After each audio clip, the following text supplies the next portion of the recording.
RJ பாலாஜியோட டைரக்ஷன்ல சூர்யா நடிச்சிட்டு இருக்க கருப்பு படத்தோட அப்டேட் வந்து நேற்று வந்து ரிலீஸ் ஆச்சு. ஸோ அது என்ன அப்டேட் அப்படின்னு சொல்லிட்டு டீட்டெயில்டாக பார்ப்போம். நேற்று கருப்பு படத்தோட ஃபர்ஸ்ட் சிங்கிள் அப்டேட் வந்து ரிலீஸ் ஆயிருக்கு.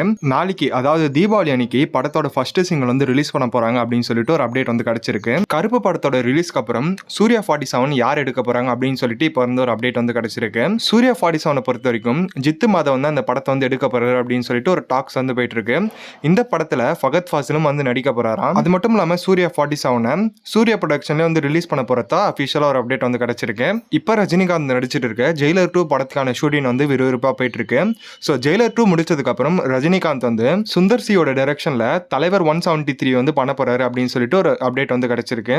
சப்போஸ் இது வந்து உண்மைனா அருணாச்சலம் படத்துக்கு அப்புறம் சுந்தர் சியோட டைரக்ஷன்ல ரஜினிகாந்த் வந்து நடிக்கிறதா வந்து இருக்கும். ஆல்ரெடி சுந்தர் சியோட டைரக்ஷன்ல மூக்குத்தி அம்மன் 2 படத்தை வந்து வேல்ஸ் ப்ரொடக்ஷன் வந்து ரிலீஸ் பண்ண போறாங்க. மூக்குத்தி அம்மன் 2 வந்து நல்லாவே வந்து வந்ததால சுந்தர் சி மேல வந்து நம்பிக்கை வச்சு இந்த படத்தையும் வந்து ப்ரொடியூஸ் பண்ண போறதா இருக்காங்களாம். ஸோ எவ்வளோதான் கைஸ் இன்னைக்கான அப்டேட்ஸ். சேனலை சப்ஸ்கிரைப் பண்ணாமல் பார்த்துட்டு இருந்தீங்கன்னா மறக்காம சப்ஸ்கிரைப் பண்ணி வச்சுக்கோங்க. Bye guys.